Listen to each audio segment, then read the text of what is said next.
பிரச்சாரத்தில் தாவேக தலைவர் விஜய் தாக்குதல் திமுக மீது மட்டும் இருக்கட்டும் என பாஜக மூத்த தலைவர் தமிழிசை சவுந்தரராஜன் தெரிவித்துள்ளார்.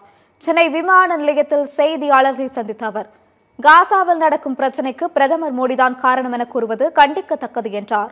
மேலும் திமுக கூட்டணி கட்சிகளுக்கு தாங்கள் கேட்கும் இடத்தை தரவில்லை என்றால் கூட்டணியை விட்டு வெளியேறுவோம் என்று கூறும் துணிச்சல் இருக்கிறதா என்றும் கேள்வி எழுப்பினார். விஜய்கிட்ட கேட்கறது என்னன்னா, தமிழகத்தில் ஒரு மோசமான ஆட்சி நடைபெறுகிறது, அதனால உங்களோட தாக்குதல் திமுக மீது மட்டும் இருக்கட்டும், அவர்களை வீட்டுக்கு அனுப்புவதில் உங்கள் பங்கும் இருக்க வேண்டும் என்பதுதான் எனது கோரிக்கை. காசால நடக்கிற பிரச்சனைக்கு மரியாதைக்குரிய மோடி அவர்கள் காரணம் அப்படின்னு சொல்றத மக்கள் எப்படி ஒத்துக்கொள்ள முடியும்? இது மிக மிக கண்டிக்கத்தக்க. இன்னைக்கு காங்கிரஸை நீங்க தான் அடிமைப்படுத்தி வச்சிருக்கீங்க. காங்கிரஸ்காரங்களுக்கு ஒரு துணிச்சல் இருக்குதா? கம்யூனிஸ்ட்க்கு துணிச்சல் இருக்குதா? விடுதலை சிறுத்தை துணிச்சல் இருக்குதா? நாங்க கேட்கிற இடத்த கொடுக்கலன்னா வெளியே வருவோம்னு சொல்றதுக்கு